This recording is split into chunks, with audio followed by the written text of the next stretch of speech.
इस कार्यक्रम के पुण्यार्जक है महिला मंडल बैंक एनक्लेव श्री दिगंबर जैन मंदिर, बैंक एनक्लेव श्री राजेश जैन, श्रीमती बीना जैन, पुत्र अंकित जैन, बहू कनिका जैन, पुत्री अंकिता जैन, पोती Ahana Jain, B 159 Priyadarshini Vihar, Delhi. AK Jain, Piyush Jain, Rekha Jain, Padmavati jewellers, bank enclave, Delhi. Doctor Deepti Jain, doctor Sudhir Jain, Shri Sanjay Jain, Mamta Jain, greater Kailash, part 1। Virendra Kumar Jain, Sangeeta Jain, Anubhav Jain, Bhavna Jain, Anuj Jain, Prachi Jain, Jisha Jain, Aavyan Jain, Ivaan Jain, 115 bank enclave, Delhi. दूसरों को दुख दोगे तो दुख तुमको मिलेगा, दूसरों को सुख दोगे तो तुमको भी सुख मिलेगा। तुम जो बो रहे हो उसको और कोई नहीं काटेगा, तुम ही काटोगे और तुम ही उसी का फल को भोगना है। ये नियम है, ये शाश्वत नियम है। तुम्हारे चर्चा से, तुम्हारी चर्या से कोई दुखी हो रहा है तो ये गलत है। तुम्हारी वाणी से कोई दुखी हो रहा है तो ये गलत है। तुम्हारे उठने बैठने से कोई दुखी हो रहा है तो ये गलत है। अपने अंदर उसके प्रति असीम प्रेम पैदा करो, करुणा का भाव रखो, परोपकार का भाव रखो। आपकी चर्चा और चर्या से वो सुखी हो, आप ऐसा कुछ कार्य करो, उपक्रम करो। स्वयं दुख के काल में रह लो लेकिन मेरे कारण कोई दुखी हो ऐसा मत करो। महावीर स्वामी कहते हैं, मैं अपना जीवन ऐसा ना जीऊं कि मेरे जीवन जीने में किसी का जीवन ही समाप्त हो जाए। ये जीवन जीवन नहीं है। जो हम नहीं चाहते हैं वो कोई और भी नहीं चाहता होगा। इसलिए हम अपना अच्छा चाहें और दूसरे का बुरा चाहें, ये भी बिल्कुल सही नहीं है। महावीर स्वामी कहते हैं ये जिंदगी, ये जीवन, ये गूंज है, गूंज है। ये लौट के वापस आती है, लौट के वापस आती है। कभी किसी पहाड़ के पास जाकर के चिल्लाना और चीखना, तेरा सत्यानाश हो। बोलो क्या आवाज आएगी? बोलो अड़ोसी पड़ोसी हो, क्या आवाज आएगी? एक बार नहीं, तेरा सत्यानाश हो, तेरा सत्यानाश हो, तेरा सत्यानाश। जो तुम लुटा रहे हो वो सब लौट के आएगा। तुम प्रेम लुटाओगे तो प्रेम लौट के आएगा, तुम प्यार लुटाओगे तो प्यार लौट के आएगा, तुम धर्म लुटाओगे तो धर्म लौट के आएगा, तुम दान से धन को लुटाओगे तो वो कई गुना होकर के तुम्हारे पास आएगा, पास आएगा। ये गूंज है, जो तुम जो फेंकोगे वो तुम तक आएगा। तुम गालियां दोगे तो लोग तुम्हें गाली देंगे, तुम निंदा करोगे तो लोग तुम्हारी निंदा करेंगे। दूसरों की यश गाओ ना, गीत गाओ, गुणगान गाओ, तुम्हारा भी यश फैलेगा। जो लोग कहते हैं ना, एक सासू माँ आई, बोले महाराज मेरी बहू मुझे पूछती नहीं है। तो उसकी बहू आई तो मैंने कहा सासू की भी पूछ है, जरा पूछ लिया करो। सुना था जानवरों की होती है, अब तो मनुष्यों की भी मूछ और पूछ लड़ाई इसी की है। क्यों क्यों लड़ रहे हो, क्यों झगड़ रहे हो? नहीं पूछ रहे तो तुम्हारा क्या बिगड़ गया, तुम्हारा क्या हो गया? तुम ही पूछ लो। वो जिन्हें नहीं करती है तुम ही कर लो। कोई इतना पत्थर दिल तो नहीं होगा कि तुम करो कोई जवाब ना दे। यदि वो तूफानी है तो तुम पानी पानी तुम हो जाओ। वो यदि अंगार हो रही है तो कोई बात नहीं, तुम जल की धार बन जाओ। शांति मिल जाएगी, आनंद मिल जाएगा, तृप्ति मिल जाएगी। तुम भी अंगार, वो भी अंगार, फिर तो ज्वालामुखी। फूटना ही फूटना है और पता नहीं उस ज्वालामुखी में कौन कौन जलेगा। बेचारा पति भी चला जाता है, घर के और लोग भी जल जाते हैं, सारा घर डिस्टर्ब हो जाता है, अशांति, सब कुछ है। महाराज जी प्रभु की कृपा से, गुरु कृपा से सब कुछ है।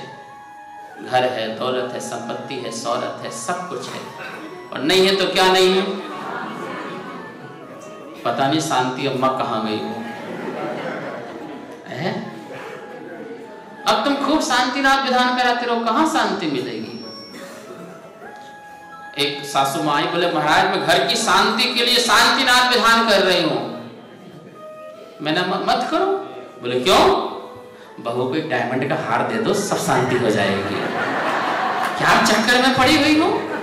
चाबी पकड़ा दो, खेल खत्म। जो एक गुच्छा लटका के फिर रही हो ना, ये अशांति का कारण है। कुछ नहीं हो रहा शांतिनाथ की विधान से। वो शांतिनाथ विधान घर की शांति के लिए नहीं है, अपनी आत्म शांति के लिए। घर की शांति तभी होगी जब तुम छोड़ते जाओगे, मोह को छोड़ते जाओगे, उतनी ही क्या होते जाएगी। और जितना मोह बांधते रहोगे, अहंकार करते रहोगे, मान बढ़ाई करते रहोगे, उतनी क्या होगी।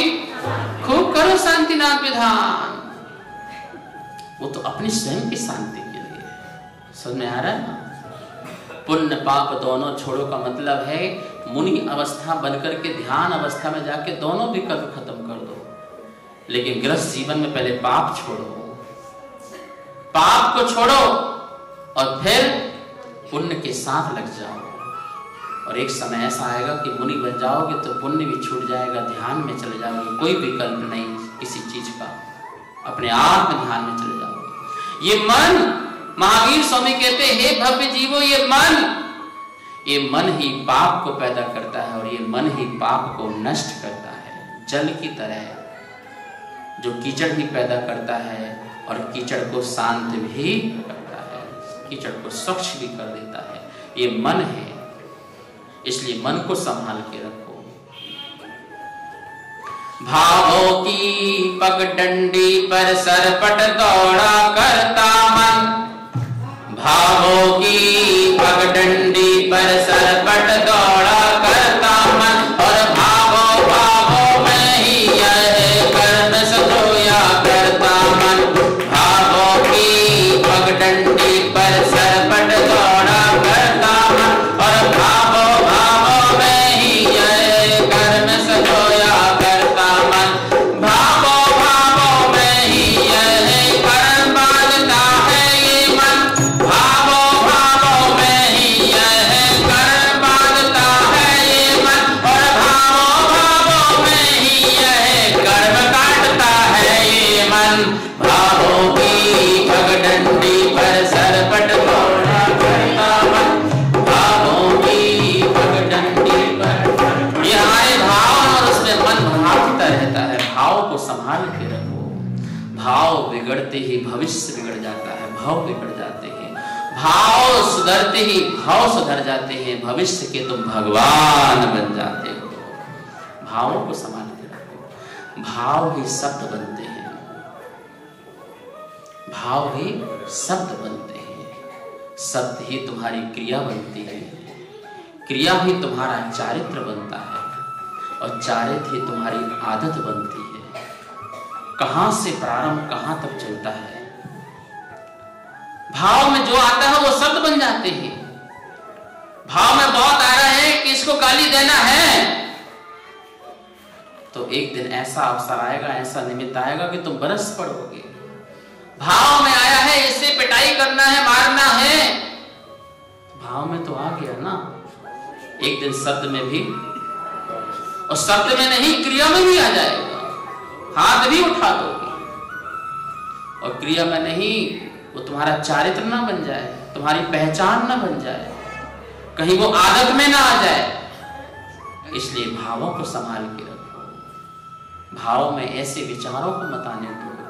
सत्संग करो, सत्संगति करो, स्वाध्याय करो, धर्म ध्यान करो, ज्यादा से ज्यादा प्रभु के साथ अपना समय बिताओ, गुरु के साथ, जाप के साथ, तप के साथ, माला के साथ, अच्छे लोगों के साथ, अच्छे इंसानों के साथ उठना बैठना करो, जिससे भाव बिगड़े ना। भाव और भाग दोनों को बदलने में समय नहीं लगता है। इसलिए भाव अच्छे हो, भाग अच्छे हो तो अच्छा काम तुरंत कर लो। दीक्षा के भाव हो रहे हैं ना? बोलो अभी इसी बात। अरे महाराज कैसी बात कर रहे हो? पूछ के बताएंगे। किससे पूछना है? किससे पूछना है? घर से, परिवार से, किसी से नहीं, अपनी आत्मा से पूछना है। किससे पूछना है? मैं इस योग्य हूं नहीं, इसकी शक्ति है कि नहीं, मैं कर सकता नहीं कर सकता, किससे पूछना है? तो पूछ लो। यदि आत्मा कह रही कि आज तो प्रभु समोषण लगा हुआ काम हो ही जाने दो, इंद्रभूति जब कर सकता है तो फिर तो हम तो बड़े ज्ञानी हैं, बैंक एन्क्लेव के चक्रवर्ती हैं, भगवान के आसपास के अड़ोसी पड़ोसी हैं, 24 घंटे उनके साथ उठते बैठते हैं, नजरें मिलाते हैं। हो ही जान दो जो आज होना है, पहुंच जाते। वो अम्मा दिख रही है,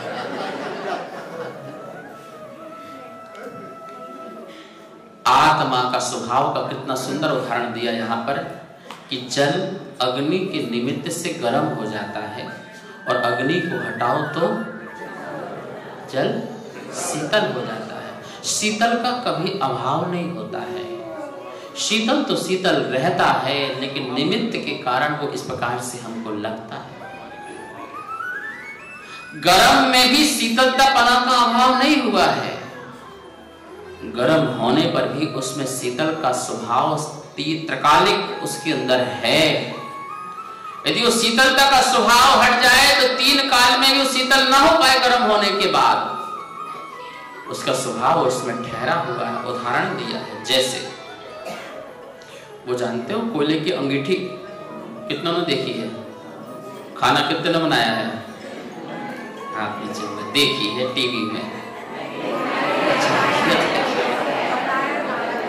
है? हाउ मान लिया, हाउ जलती हुई अंगीठी में ऐसे करते करते कितना भी पानी डालो, सारा पानी पी जाएगी, सारा पानी पी जाएगी, ठीक है ना? और सारा पानी उड़ेल दो तो क्या हो जाएगा? पूरा पानी डाल दो तो अग्नि क्यों बुझ गई? जब पानी भी गर्म था, पानी भी गर्म था और अग्नि भी गर्म थी, तो 2 गर्म चीज मिलकर के और गर्म होना चाहिए था ना। तो गर्म उबलता हुआ पानी भी पूरे अंगीठी में डाला, कोयले के ऊपर, जलते कोयले के ऊपर डाला, अंगारे में डाला, तो अग्नि क्या हो गई? क्योंकि जल में जो शीतलता थी वो दूर नहीं हुई, वो अभी भी मौजूद है। आचार्य से कहते थे या तो निमित्त को हटा दो या निमित्त से स्वयं हट जाओ। यदि लग रहा है कि वातावरण यहाँ दूषित हो रहा है, मेरा मन अप्रसन्न हो रहा है, तो या तो स्वयं हट जाओ या उनको हटाने की कोशिश करो। सबसे अच्छा उपाय है स्वयं ही, दूसरों को क्या हटाना। पर तुम जानबूझ के वहीं रहते हो। दिक्कत तो ये है ना, परेशानी तो ये है कि देखते हैं और क्या माजरा है, मजे भी लेते हो, नहीं, वहां से हट जाओ। घर में बैठे बहुत दुखी हो रहे हो तो क्यों बैठे हो वहां पर? घर से बाहर निकल जाओ, प्रभु के मंदिर आ जाओ। यदि मंदिर बंद भी है तो कोई बात नहीं, जीना में बैठ जाओ, बाहर दरवाजे में बैठ जाओ। प्रभु की जो कपाट है उस कपाट में अपना सिर लगा करके बैठ जाओ, शांति से बैठ जाओ। प्रभु हम तो तुम्हारे द्वार आ गए, आपके पास आ गए, अब तारो ना तारो तुम जानो। बैठो, शांति मिल जाएगी। क्षेत्र का परिवर्तन करो। जैसे तुम्हारा क्षेत्र का परिवर्तन हुआ, जहां तुम बहुत तनाव में थे, टेंशन में, डिप्रेशन में, दुखी, लड़ाई झगड़े, गाली गलौज सब हो रहा था, तुम छोड़ो उस स्थान को, थोड़ा सा अलग हो। और तुम तो सौभाग्यशाली हो, तुम भगवान के अड़ोसी पड़ोसी हो, आसपास ही रहते हो, आइस पाइस है, बिल्कुल आस पास हो। छोड़ो ना स्थान, आ जाओ। गाड़ी यदि हो तो गुरु के पास भाग जाओ, कुछ बोलने की जरूरत नहीं है, ऐसे आके बैठ जाओ, बस उनको देखते रहो। बस वो तुमसे बात करें नहीं करें, देखें नहीं देखें, ये झंझट छोड़ो। बस उनके सानिध्य में आके चुपचाप शांति से बैठ जाओ, बस उनको निहारते रहो, देखते रहो, आनंद लेते रहो। सारे दुख दूर हो जाएंगे। कुछ क्षण के बाद तुम्हें सुख का, शांति का वातावरण महसूस होगा, आनंद आएगा। और गुरु बोलेंगे बस बेटा जाओ। अब तुम जाओगे ना, वहां का सारा वातावरण बदला मिलेगा। नियम से देखना, करके देखना, सब कुछ चैन, सब बदलाहट। जिस क्षण में हमने अपने आप को बचा लिया, बस बचा लिया और उसके बहाव में बह गए तो बह गए। फिर तो लड़ाई है, झगड़ा है, कोर्ट है, कचहरी है, दुनियादारी, बस क्या है, परेशानी, अशांति, सब चलता रहेगा। ऐसे नहीं, महावीर स्वामी कहते सम्यक दृष्टि हर क्षण में सुखी होता है। ओंकारमयी वह जिन वाणी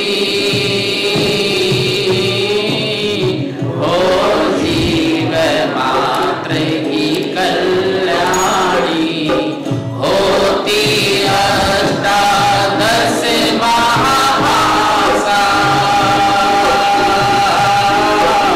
हो सात शतक लघु जिन भाषा, बीज पदों में व्याप्त अपारा, गणधर जी करते विस्तार, गूंथा द्वाद सांग श्रुत सारा, श्रुत सागर कोई करे न पारा, पुण्य प्रबल जिन अपरम पारा, होता प्रभु का वही विहारा, राजगृही एक नगरी प्यारी, मगध देश में भी विस्तारी, मुनि सुव्रत जिन जन्म बहाना, राजगृही नगरी में जाना, सैनिक भूप यहीं का राजा, संग महिषी सुर तरु साजा, न्याय नीति से राज्य कराते, वीर दिव्य ध्वनि यहीं खिलाते, 60,000 प्रश्न थे पूछे, आज भी सबको शिव मत सूझे, वीर महावीर बोलो जय जय महावीर, बोलो जय जय महावीर। भगवान महावीर की ओंकारमय वाणी होती है, जहाँ पर ओंठ भी स्पंदन नहीं करते, जीभ भी स्पंदन नहीं करती है, बिना ओंठ हिलाए, जिह्वा हिलाए, पूरे सर्वांग शरीर से ओंकारमय वाणी खिलती है। 18 महाभाषा, 700 लघु भाषा, महापुण्य का जो उदय होता है तो प्रभु का विहार होता है, उस नगरी में, नगर में प्रभु का समोषण का विचरण होता है। गणधर अंतर मुहूर्त में द्वासांग की रचना कर देते हैं, गूंथ देते हैं। भव्य जीवों को जब प्रभु की वाणी नहीं खिलती है तो उस समय गौतम गणधर जो है लोगों की शंकाओं का समाधान करते हैं।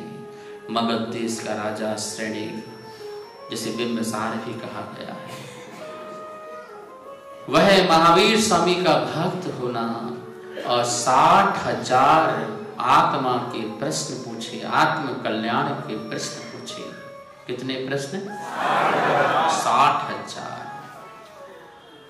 जब समोषण प्रभु का दोबारा वहां पर आया तो खबर मिली किसको? राजा एक दिवस शुभ सूचना लाया,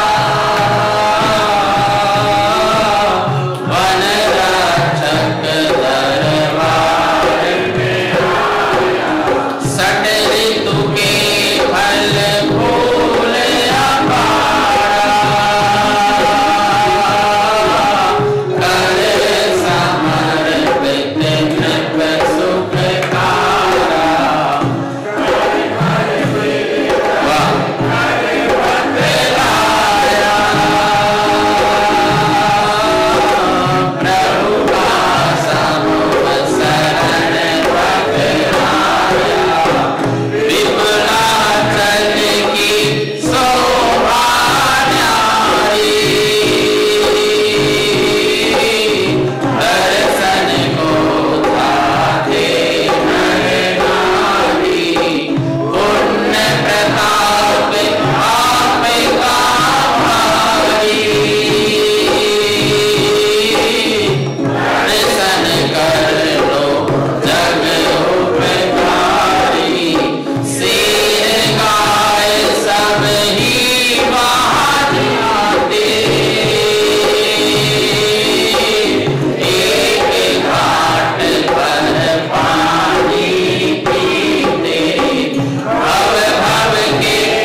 वहां भी कोई रिद्धिधारी मुनिराज आ जाते हैं, तीर्थंकर तो छोड़ो, कोई रिद्धिधारी तीर्थंकर मुनिराज भी आ जाए, सामान्य मुनिराज भी आ जाए, रिद्धि के धारी हो, तो वहां पर षट ऋतु के फल फूल जो होते हैं वो अचानक आ जाया करते। आम का समय नहीं है, आम भी आ जाते हैं।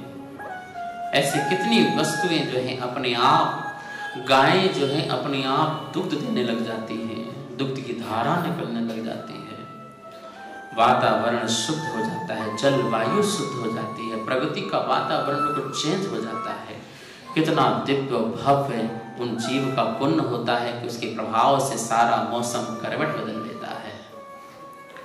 भागा भागा आया वन रक्षक, प्रभु ये क्या हो गया, चमत्कार क्या हुआ? ओहो, सुना है मागध जाति के देवों ने आकाशवाणी की है, प्रभु का विपुलाचल पर्वत पर फिर पुनः समुद्रण आया हुआ है। पुण्य के प्रताप से यह अवसर मिलता है। राजा सैनिक ने सबको आज्ञा दी, हम सब लोग जो हैं प्रभु के दर्शन करने चलेंगे। कभी हमें इस प्रकार से कानों में बात आए, आसपास कोई साधु संत हों जिनसे तत्व का ज्ञान मिल सके, आत्म तत्व की शिक्षा मिल सके, तो कानों में सुन करके उसे नजरअंदाज मत करो।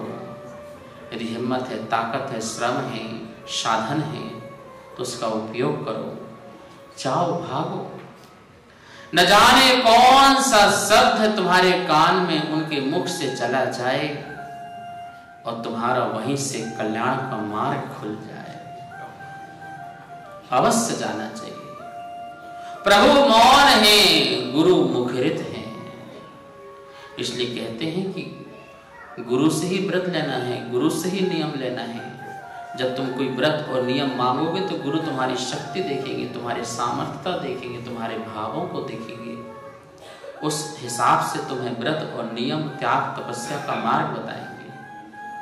गुरु दीक्षा देंगे, गुरु शिक्षा देंगे, गुरु प्रायश्चित देंगे। तुम्हारी सब हैसियत को, ताकत को, सबको देखते हुए। इसलिए प्रभु के पास तो सब कुछ है ही है, पर गुरु के बिना प्रभु भी नहीं है, नहीं है। गुरु द्वार बोलो, प्रभु के पास जाना है तो गुरु के द्वार से तो निकलना ही पड़ेगा। रास्ता वही है और कोई दूसरा रास्ता नहीं है। प्रभु तक पहुंचना है, या यूं कहो स्वयं प्रभु बनना है, स्वयं में पूर्ण बनना है, प्रभु बनना है, तो निश्चित ही आपको जो है गुरु के द्वार से गुजरना पड़ेगा ही पड़ेगा। कोई दूसरा उपाय तीन लोक में नहीं है। राजा सैनिक भी परम गुरु से मिलने के भाव रखते हैं, सबको कहते हैं चलना है। क्या कहते हैं, क्या करते हैं? समवसरण श्रेणिक पधराए,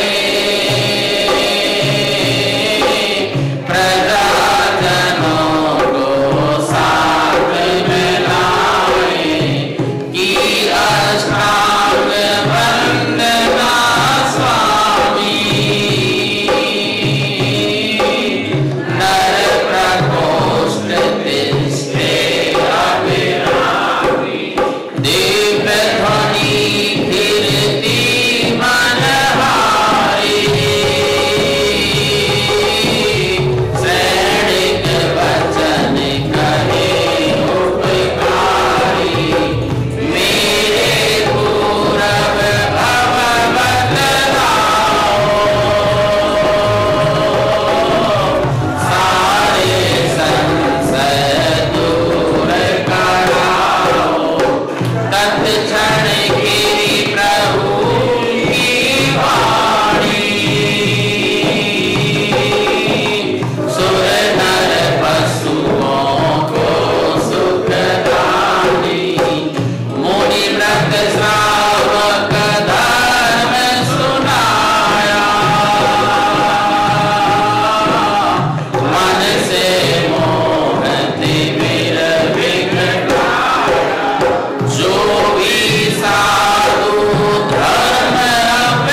महावीर स्वामी कहते हैं कि देखो, श्रावक धर्म और श्रवण धर्म दो धर्म हैं।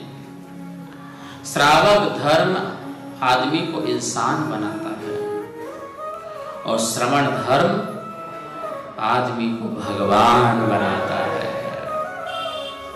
इंसान पहले बनो, फिर भगवान बनो। इस कार्यक्रम के पुण्यार्जक थे श्रीमती सावित्री देवी, स्वर्गीय श्री धर्मदास जैन, सुपुत्र श्री प्रमोद जैन, सुनील जैन, सुशील जैन, विजय जैन, श्रीमती ज्योति जैन, श्री संजय जैन, सुपुत्र यश जैन, सागर वाले, बैंक एन्क्लेव, दिल्ली। श्री बिहारी लाल पोद्दार, ललिता पोद्दार, विकास पोद्दार, राखी पोद्दार, विनीता, सीमा, श्वेता, काव्या, मेघा एवं जयदित्य पोद्दार, पीडी विहार, दिल्ली। पूरन चंद जैन, शकुंतला जैन, संजय जैन, हेमंत जैन, मुकेश जैन सपरिवार, 6J एक्सटेंशन, लक्ष्मी नगर, दिल्ली। राजीव जैन, संतोष जैन, रविंद्र जैन, सुनीता जैन, G232, दूसरी मंजिल, प्रीत विहार, दिल्ली। श्री अमन, संगीता, सिद्धांत जैन, प्रतीक, आशी जैन, प्रतीक, आरजू जैन, बैंक एन्क्लेव, लक्ष्मी नगर, दिल्ली। श्री विजय जैन, भावना जैन, परीक्षित जैन, प्रज्ञा जैन, विराज जैन एवं युवराज जैन, बैंक एन्क्लेव, दिल्ली।